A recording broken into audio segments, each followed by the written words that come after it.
یار آپ نے مشکل دور بھی دیکھا بیچ میں، 9/11 آیا تھا، ہم لوگ سوچ رہے تھے کہ کیسے ہمارے لوگ وہاں رہیں گے، سروائیو کریں گے۔ پھر میں نے دیکھا حالات بدلے، اب میں جاتا ہوں تو دیکھتا ہوں کہ کافی کمفرٹیبل ہے۔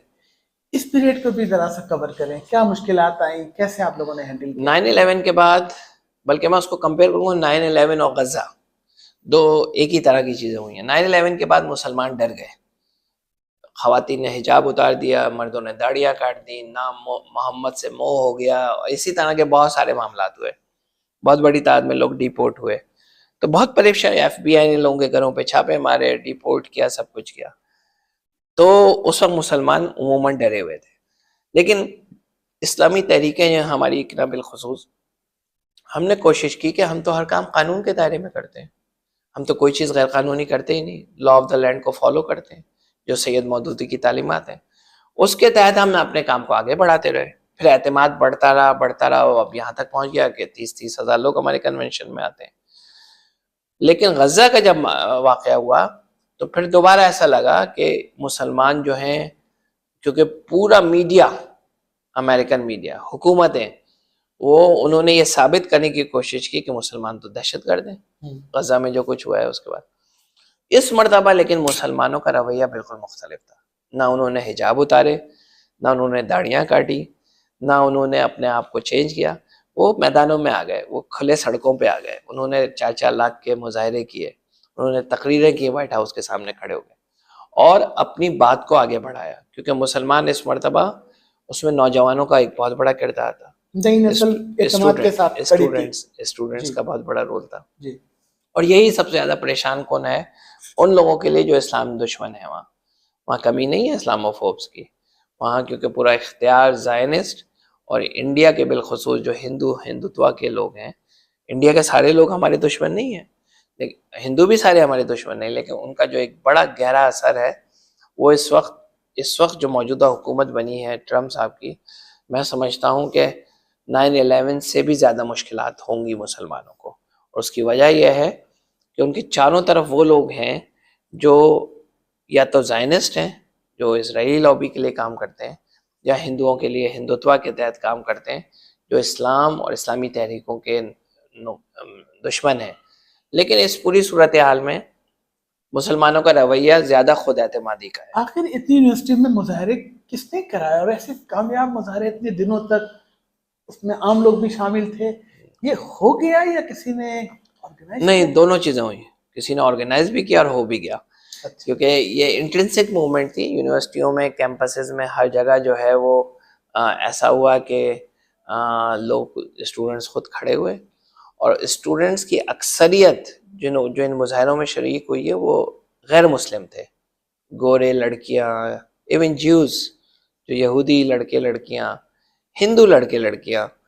تو یونیورسٹیوں میں ایک پوری فضا بنی ہے اس وقت امریکہ میں، جو زائنسٹ لوگوں کے لیے سب سے زیادہ ریڈ فلیگ ہے، الارم ہے، کہ یہ نوجوان جو سارے ہیں، جو آخری اسٹڈی ہوئی ہے پولز سروے کے مطابق، 35 سال سے کم عمر کے امریکی، جی، ان کی اکثریت، غالب اکثریت اس وقت فلسطین کے حامی ہے، جو کوئی سوچ نہیں یہ سکتا۔ کیسے ہوا؟ یہ بس شہیدوں کا خون ہے، جو قربانیاں ہیں، کیونکہ لائیو امیجز لوگوں نے دیکھے ہیں نا، پہلے تو لوگ چھپا دیتے تھے، لوگ پہلے بتاتے تھے کہ یہ نہیں ہوا، یہ ہوا ہے، اب لوگ CNN کو نہیں دیکھتے، لوگ ٹک ٹاک کو دیکھتے ہیں، لوگ ان لائیو امیجز کو دیکھتے ہیں جو وہاں سے روز کے حساب سے آتے رہے۔ تو اللہ نے تو انسان کی فطرت کو اور ضمیر کو حق پہ پیدا کیا ہے نا۔ ڈاکٹر صاحب آپ نے مظاہرے کیے اور لوگوں نے کیا، اور بڑے بڑے مظاہرے ہوئے، اتنے تو مسلم ورلڈ میں نہیں ہوئے، تو یہ کیسے آرگنائز ہوئے اور لوگوں نے کھڑے ہو کے تقریریں کی؟ آپ کی بھی جو تقریر ہے، تو آپ وہاں رہتے ہوئے ایسی تقریر کر جاتے ہیں تو آپ لوگوں کو خوف نہیں لگتا کہ کل چھاپا پڑے گا اور اندر ہو جائیں گے اور پی کا ایکٹ ہوگا اور فلاں ہوگا؟ یہ سب کچھ ہو سکتا ہے، یہ سب کچھ ہو سکتا ہے، لیکن اللہ کے نبی صلی اللہ علیہ وسلم نے جو سنت ہمیں سکھائی اور دین کا جو ہمارا مزاج ہے، کہ ہمیں یہی الذین ان الذین قالوا ربنا اللہ ثم استقاموا، اے لوگوں جو ایمان لائے ہو، اپنے ایمان پہ ثابت قدم رہو، اور ثابت قدمی کی بنیاد یہ ہے کہ جب ہمارے بھائی بہنوں کو سلاٹر کیا جا رہا ہو اور ہم اپنے گھروں میں ایئر کنڈیشن گھروں میں بیٹھ کے کھانے کھا رہے ہوں، اچھی کمفرٹیبل گاڑیوں میں گھوم رہے ہوں، تو اللہ تو ہم سے حساب لے گا اس کا.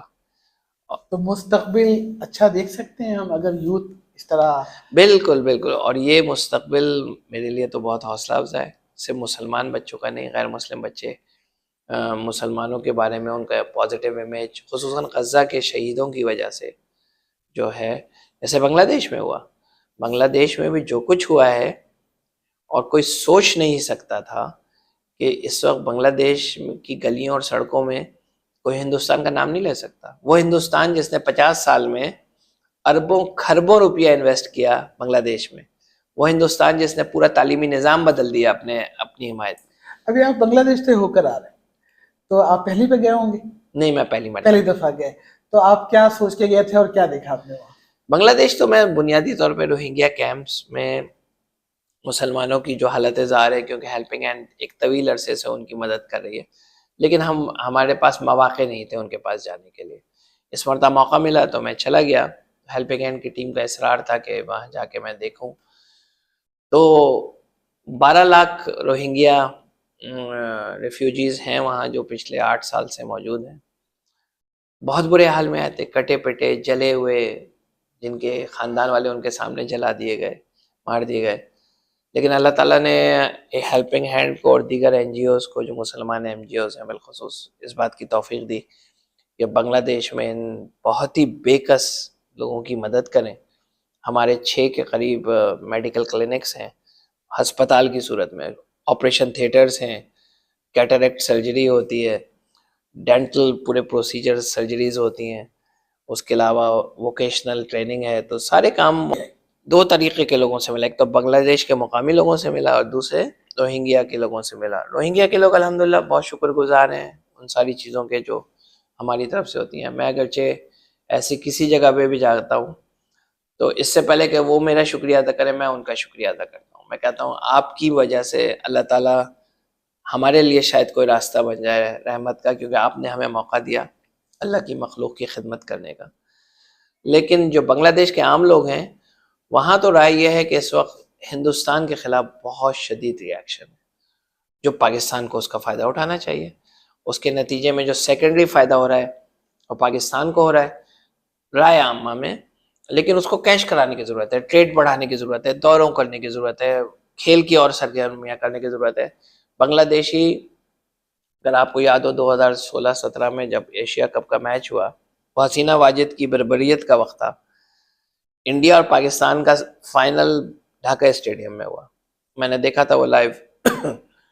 80 سے 90% لوگ جو ہیں وہ پاکستان کی حمایت کر رہے تھے اس وقت.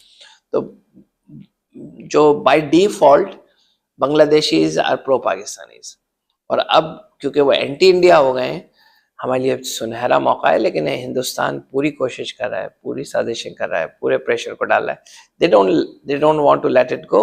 جتنا انویسٹمنٹ، جتنی محنت ان کی آنکھوں کے سامنے کچھ شہیدوں کے خون کی وجہ سے بہہ رہی ہے تو اس کے لیے، لیکن عمومی طور پہ بنگلہ دیش کا پورا معاشرہ اس وقت جولائی میں، اگست میں آنے والے ریولوشن کے زیر اثر ہے. اسی حساب سے وہ فیصلے کر رہے ہیں، اسی حساب سے وہ اپنی رائے بنا رہے ہیں. وہاں کے جو لوگ ہیں ویسٹ کے، آسٹریلیا، نیوزی لینڈ، کینیڈا، امریکہ، ان کے لیے بھی ایک پیغام دیں. ان کے مسائل آپ کو پتہ ہیں کیا ہیں، فیملی کے ایشوز ہیں اور چیزیں ہیں، اس معاشرے میں رہتے وہ کیا کریں؟ جی، انفرادیت سے نکلیں، اجتماعیت کی طرف آئیں. اللہ تعالیٰ نے جو ہمارا دین ہے وہ کلیکٹیو سکسیس کا دین. مغربی معاشرہ انڈیویجولزم کا معاشرہ ہے. I always say break the shackles of individualism. پوری دنیا ویسٹ کی اپنے لیے سوچتی ہے، اپنے لیے جیتی ہے، اپنے لیے مرتی ہے. ہم اس قوم کو، اپنے ساتھیوں کو، اپنے آس پاس کے لوگوں کو اجتماعیت کی برکتوں سے آشنا کریں. کلیکٹیو سکسیس ہے، فیملی کی سکسیس ہے. مساجد سے جڑے رہیں، مساجد سے جڑیں کے ساتھ جڑیں، اور غیر مسلموں کو اپنی دعوت پہنچائیں. جو آپ کا فیملی سسٹم ہے وہ اس کے لیے بےتاب ہیں کہ انہیں کوئی بتا دے کہ یہ ایسا فیملی سسٹم ہے. کوئی انہیں بتا دے. جب غزہ کے لوگوں نے ثابت کیا نا، ہزاروں کی تعداد میں لوگ مسلمان ہوئے ہیں پچھلے 1 سال، ہزاروں کے. اس سے پہلے تاریخ میں کبھی اتنے لوگ مسلمان نہیں ہوئے. کیوں؟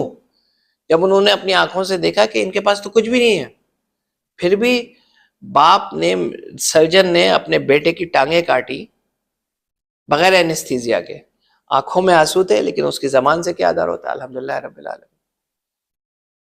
تو یہ اعتماد کہ ہم سے بڑا کوئی ہے وہ اللہ ہے، یہ غزہ کے لوگوں نے مسلمانوں کو بھی اور غیر مسلموں کو اس دنیا ویسٹ کے لوگوں کو دیا ہے، اور یہ وہ پیغام ہے جو ہمیں دوسروں تک پہنچانا چاہیے کہ ہم سے بڑا بھی کوئی ہے جو ہمیں فائدہ پہنچا سکتا ہے. تو ان کے اپنے مسائل کا حل بھی اسی میں ہے کہ اجتماعی سے جڑے رہیں، اجتماعیت سے جڑے، الگ الگ نہ رہیں. الگ نہ، اپنی فکر نہ کریں، دوسروں کی فکر کریں. ہمارا دین تو کلیکٹیو سکسیس چاہتا ہے نا، سب مل کے کامیاب ہو. فیملی، یعنی مثال کے طور پہ آپ کو چھوٹی سی مثال دوں،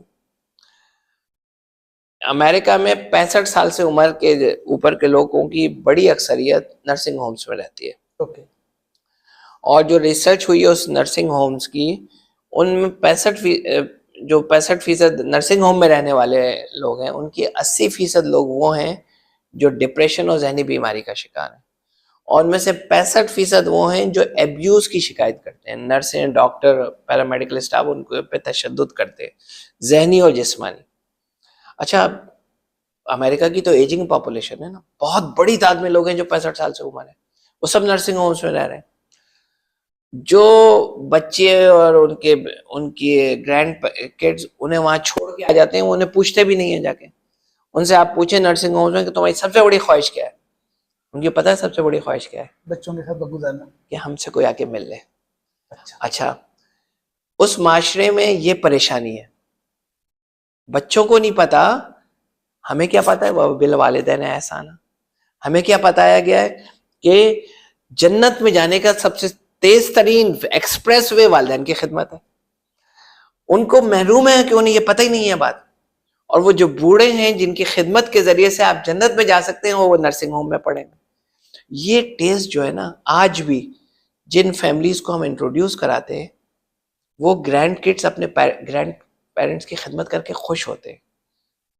لیکن کیونکہ انڈیویجولسٹک سوسائٹی بنا دی گئی ہے کہ 18 سال کی عمر کے بعد بچہ کہے گا اپنے ماں باپ سے جان چھوڑاؤ، ماں باپ کہتے ہیں یہ گھر چھوڑ کے جائے تو زندگی آسان ہو جائے، کیونکہ باپ تو وہی ہے نا، ماں تو وہی ہے، اس کی محبت تو نہیں چھین سکتے آپ، مصنوعی طور پہ چھین دی ہے محبت. تو ان کو ان کی اصل کی طرف واپس لانا، اور وہ ہم دنیا کو پیغام دیں، اپنے آپ کو بھی، مسلمانوں کو بھی. اور تو اکنا کے بارے میں بتائیے کہ کتنے آپ کے ممبران ہیں، کیا پڑھاتے سکھاتے ہیں، کیا آبجیکٹیو ہے؟ دیکھیے، اکنا کو ہم نے خصوصاً پچھلے 4 سال میں جو ہم نے اس کی ڈائریکشن دی کہ امریکہ کے مسلمانوں کی فیملی آرگنائزیشن. امریکہ میں overall family is broken, اور یہ احساس ہمیں ہی نہیں، امریکیوں کو از خود بھی ہے. ایک ہم نے پول کرایا، ہیرس پول، بڑا مشہور پولسٹر ہے امریکہ میں، اپنے کنونشن سے پہلے، جو امریکہ کی پوری آبادی میں پول ہوا، بہت بڑا پول تھا، اور وہ واشنگٹن ٹائمز میں آج بھی اویلیبل ہے، اگر آپ کبھی گوگل کر کے دیکھیں.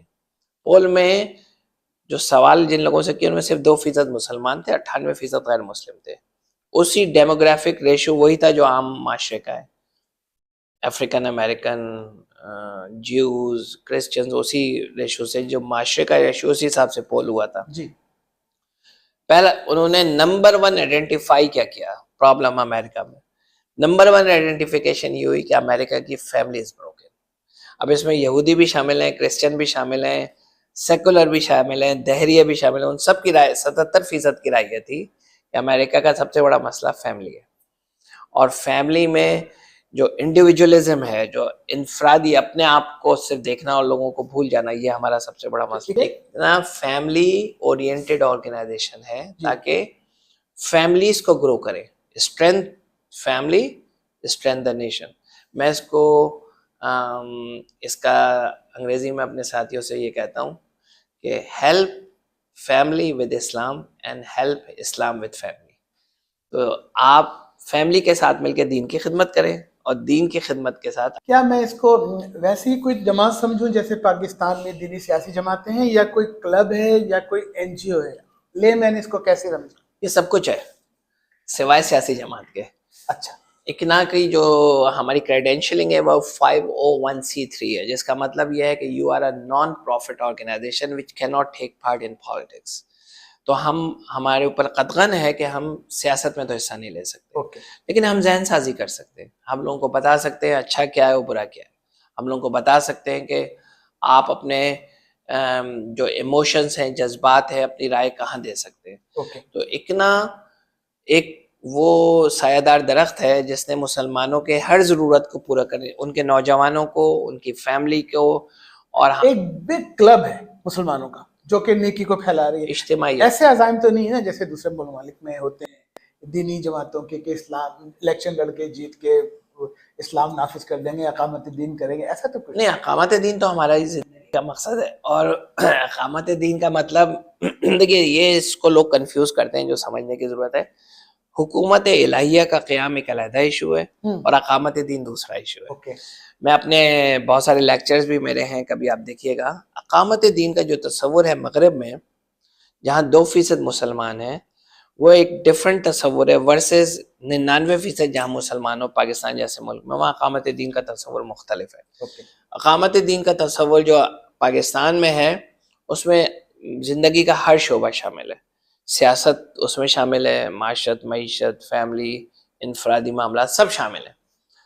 However, when you live in a society where you are only 2% and you are not even allowed to participate in politics, how can you think about حکومت الہیہ؟ وہ الٹیمیٹ مقصد تو ہو سکتا ہے کہ جب آپ معاشرے کو پورا تبدیل کر دیں، جب تو آپ کے ذہن میں، اور وہ رہنا چاہیے. لیکن میں اس کے 4-5 دائرے سمجھتا ہوں اقامت دین کے. انفرادی دائرہ پہلا ہے، اپنے اوپر تو نافذ کریں پہلے اسلام. آپ کی نمازیں، آپ کی صلاۃ، آپ کے معاملات، آپ کی عبادات، اقامت دین کا پہلا مرحلہ یہ ہے. دوسرا مرحلہ یہ ہے کہ آپ اپنی فیملی پہ نافذ کیجئے، آپ کو اختیار ہے. قرآن ہمیں حکم دیتا ہے، یا ایھا الذین آمنوا قوا انفسکم واہلکم نارا، اے لوگوں جو ایمان لائے ہو، بچاؤ اپنے آپ کو اور اپنے خاندان کو جہنم کی آگ سے. اقامت دین کا دوسرا دائرہ ہے، ہر صورت میں کرنا ہے. تیسری ہماری ایکسٹینڈڈ فیملی ہے، اور ہماری ایکسٹینڈڈ فیملی ہماری اکنا ہے. تو اکنا کے اوپر ہمیں پورا اختیار ہے کہ ہم اقامت دین کریں. اس میں کوئی غیر اخلاقی چیز نہ ہو، اس میں سود کا کاروبار نہ ہو، اس میں مخلوط محفلیں نہ ہوں، اس کا نظام، اس کا جو بردرہڈ ہے، اس میں انصاف ہے، وہ سب قائم رہے. بہت ساری چیزیں، وہ ہماری تیسرا دائرہ ہے اقامت دین کا. 30,000 لوگ جمع کرتے ہیں ہم کنونشن میں، اقامت دین سب اکٹھا نماز پڑھتے ہیں. کوئی بےہودگی نہیں ہوتی، کوئی کیٹ واکس نہیں ہوتی، کوئی فیشن شوز نہیں ہوتے، لیکن لوگ انجوائے کرتے ہیں. بالکل. چوتھا ہمارا دائرہ جو ہے وہ کمیونٹی ہے. ہماری جو ایٹ لارج کمیونٹی ہے، جو ہمارے آس پاس کے مسلمان اور غیر مسلمان، ان تک دعوت دینا، ان کو اسلام. وائی اسلام، گین پیس، 2 ہمارے ادارے ہیں. ہر 6 منٹ پہ ہمارے پاس ایک قرآن کی ریکویسٹ آتی ہے. ہر 6 منٹ پہ ایک نیا قرآن بھیج رہی ہوتی ہے لوگوں، مسلمانوں کو اور غیر مسلمانوں کو. یہ ہمارا اور آخری دائرہ یہ ہے کہ جہاں جہاں ہماری دسترس ہے. میں ڈاکٹر ہوں، میرا ڈاکٹر آفس ہے، میں اس کا مالک ہوں. جو بزنس مین ہے وہ بزنس ہے. تو اپنے اپنے اداروں میں اس کا ماحول، اس کے معاملات، لوگ نماز پڑھ سکتے ہیں، لوگ قرآن پڑھ سکتے ہیں، لوگوں کا لباس مناسب ہے، غیر اخلاقی چیزیں نہیں. تو یہ وہ سارے دائرے ہیں جس میں آپ اقامت دین کرتے ہیں، اور ہم غیر ملک میں یہ کر سکتے ہیں. 30 سالوں میں آپ نے اکنا میں کیا فرق دیکھا؟ مجھے لوگ زیادہ بڑی تنظیم ہو گئے، چیریٹی کا کام بھی اچھا کر رہے ہیں، اور پورے ویسٹ میں آپ کو جانا جاتا ہے. الحمدللہ ہم from nobody to now we are in a situation کہ no organization, no meeting can ignore us. اکنا کو they want us to be on the table in every meeting. چاہے وہ سرکاری میٹنگ ہو مسلمانوں کے ساتھ، چاہے مسلمانوں کی لیڈرشپ کی میٹنگ ہو، چاہے وہ رفاہی اداروں کی کوئی میٹنگ ہو. they think کہ اگر اکنا نہیں ہوگی تو اس میٹنگ کی کوئی حیثیت نہیں. تسلیم کیا جاتا ہے، نمائندہ تسلیم. جی، بڑی تنظیم، سب سے بڑی تنظیم ویسٹ میں، ویسٹ کی سب سے بڑی اسلامی تنظیم اکنا ہے. اور یہ میں نہیں کہتا، یہ باقی لوگوں کا بھی، سب کا، جو باقی اسلامی تنظیمیں ہیں ان کی بھی یہی رائے. یہ پاکستانیوں کی تنظیم ہے یا بنائی گئی تھی پاکستانیوں کی لیکن سب کے لیے اوپن ہے؟ کیا ہے یہ؟ اس میں اکثریت پاکستانیوں کی ہے ابھی بھی، لیکن اکنا ایک مسلمانوں کی تنظیم ہے. اور ہر رنگ و نسل کے مسلمان، ہر بیک گراؤنڈ کے مسلمان، الحمدللہ اب تو اکنا کی بہت بڑی تعداد میں مسلمان ایسے ہیں جو افریقن امریکن ہیں، جو امریکہ میں ہی پیدا ہوئے ہیں، گورے، وائٹ امریکنز، ہسپینکس، عرب، بنگالی. ہم سے پہلے اور ہم سے بڑی آرگنائزیشن جو ہمیشہ سے تھی وہ اسنا تھی، اسلامک سوسائٹی آف نارتھ امریکہ. لیکن 9/11 کے بعد اسنا نے اپنا قبلہ تبدیل کیا. وہ پرو گورنمنٹ ہوئے, انہوں نے اپنے آپ کو بہت لبرل کر لیا. روایتی جو مسلمانی کنزرویٹزم ہے, دین سے اسٹرانگلی ایفیلیشن کو انہوں نے تھوڑا سا کمزور کیا. انہوں نے اپنی ایک خاتون کو صدر منتخب کیا, اپنے کنونشنز کو بہت اوپن لبرل لباس کے حساب سے, پرامات کے حساب سے, اس کے آؤٹ لک کے حساب سے کیا. تو اس کی وجہ سے میرا خیال ہے کہ مسلمان کمیونٹی میں ان کی جو حیثیت ہے وہ کم سے کم ہوتی چلی گئی. تو اکنا جو ہے اب کیونکہ بہت ورسٹائل آرگنائزیشن ہے, اس کے اتنے سارے ڈپارٹمنٹس ہیں جو کسی اور آرگنائزیشن کے نہیں ہیں. یوتھ کا بوائز کا علیحدہ آرگنائزیشن ہے, یوتھ کا گرلز کا علیحدہ آرگنائزیشن ہے جو امریکہ کی سب سے بڑی یوتھ آرگنائزیشن ہے. سسٹرز کا جو ہمارا ڈویژن ہے اکنا سسٹرز کا, وہ امریکہ کی مسلمانوں کی خواتین کی سب سے بڑی آرگنائزیشن ہے. اس کے بعد ہماری جو چیریٹی آرگنائزیشنس ہیں, ایک جو صرف یو ایس اے میں کام کرتی ہے وہ اکنا ریلیف ہے, اور ایک جو یو ایس اے سے باہر 55 ملکوں میں کام کرتی ہے وہ ہیلپنگ ہینڈ ہے. دونوں ملا کے مسلمانوں کی سب سے بڑی رفاہی تنظیم ہے اس وقت. اور اس کے اثرات ہیں کیونکہ جب 1 لاکھ سے زیادہ ڈونرز ہوں دونوں آرگنائزیشن کے ملا کے, جو 1 لاکھ مسلمان اگر باقاعدگی سے چندہ دیتے ہیں کسی آرگنائزیشن کو, تو اس تعلق کو اور اس اعتماد کو محسوس کرتے ہیں. ہیلپنگ ہینڈ نے ہمیشہ سے, ہم نے یہ اصول بنایا تھا اور اکنا کی تمام اداروں نے, کہ ہم کوئی پیسہ جو ہے رفاہی کاموں میں یا اپنے آرگنائزیشنل کاموں میں 1 پیسہ بھی باہر سے نہیں لیں گے. اچھا, آپ باہر سے ڈونیشن نہیں لیتے؟ بالکل نہیں لیتے, 1 پیسہ بھی, ناٹ اے سنگل سینٹ. جتنا پیسہ ہمارے پاس آتا ہے وہ لوگوں کی, مسلمانوں کی, امریکن مسلمانوں کی ڈونیشن سے آتا ہے. تو یہ اعتماد ہے جو لوگوں کا ہمارے اوپر ہے. 1 لاکھ سے زیادہ میں نے آپ کو کہا ڈونرز ہیں جو دونوں تنظیموں کے ملا کے ہیں, اور دونوں کا ملا کے 140 ملین سے زیادہ کا بجٹ ہے 1 سال کا. تو یہ سارا پیسہ, یہ سارا اعتماد, تو یہ جو سفر ہے 30 سال کا, جب 2005 میں ہم نے اکنا ریلیف کا آغاز کیا تھا تو میں اس کا فاؤنڈنگ ممبر ہوں, 7 سال اس کا چیئرمین بھی رہا ہوں. تو یو ایس اے میں صرف کام کرنا تھا. لوگوں نے ہم سے کہا کہ آپ کیسے کریں گے, لوگوں کا تصور یہ ہے کہ یو ایس اے میں سب خوشحال ہے, سب خوشحال ہیں, تو آپ کو کون پیسے دے گا. اور پہلے 1-2 سال لوگوں نے پیسے نہیں دیے کہ بھائی ہم $1 اگر امریکہ میں دیں گے تو $1 ہوگا, لیکن پاکستان میں دیں گے تو 200-300 روپے بنیں گے, تو ہم why not to give money there جہاں لوگوں کو فائدہ ہو. تو یہ ایک مائنڈ سیٹ تھا مسلمان, مشکل کام تھا, بہت مشکل. تو ہم نے یعنی پیسے جمع کرنے سے زیادہ, جو پروجیکٹ سے زیادہ جو بڑا کام کیا وہ مائنڈ سیٹ چینج کیا.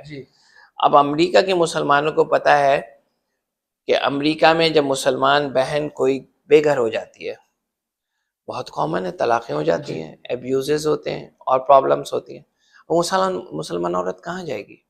اگر وہ سرکاری شیلٹر ہوم میں جائے گی تو وہاں تو شراب ہوتا ہے, نشہ ہوتا ہے, اور ایبیوزز ہوتے ہیں, کھانا حلال نہیں ملتا, پردے کا اہتمام نہیں, تو وہ وہاں تو جا نہیں سکتی. تو مسلمان بہنیں کہاں جائیں گی؟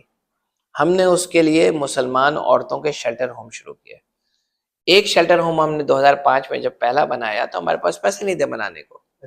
آج اس وقت امریکہ کی 26 ریاستوں میں ہمارے 26 شیلٹر ہومز ہیں جو پورے امریکہ کے state of the art shelter homes ہیں. کچھ میں پوری فیملیز کے ساتھ ہیں, کچھ میں خواتین, اور صرف شیلٹر ہم انہیں نہیں کہتے, ہم انہیں ٹرانزیشنل ہوم کہتے ہیں, جہاں خواتین آتی ہیں, ٹرانزیشن کرتی ہیں 6 مہینے. ہمارا گول ہوتا ہے 6 سے 12 مہینے میں وہ یہاں سے چلی جائیں. اس 6 سے 12 مہینے میں ان کی ذہنی تھیراپی ہوتی ہے, ان میں سے بیشتر جو ہے مینٹل النس کا شکار ہوتی ہیں جو مسائل. پھر ان کی ہم ٹریننگ کراتے ہیں, جاب ٹریننگ کراتے ہیں, میڈیکل کیئر کرتے ہیں, کھانا دیتے ہیں, چھت دیتے ہیں. سو مچ سو کہ اس 6 سے 12 مہینے میں وہ عورتیں اپنے پاؤں پہ کھڑی ہوتی ہیں, اپنی جابز کرتی ہیں, مینٹلی اسٹیبل ہوتی ہیں اور دنیا میں داخل ہوتی ہیں. اور لوکل بچے والنٹیئر جوائن کرتے ہیں. ہمارے اس وقت اکنا ریلیف کے کئی ہزار والنٹیئرس ہیں, کئی ہزار مسلمان اور غیر مسلمان جو اس کام کو خود, یہ تو میں نے صرف شیلٹر ہوم کی بات کی.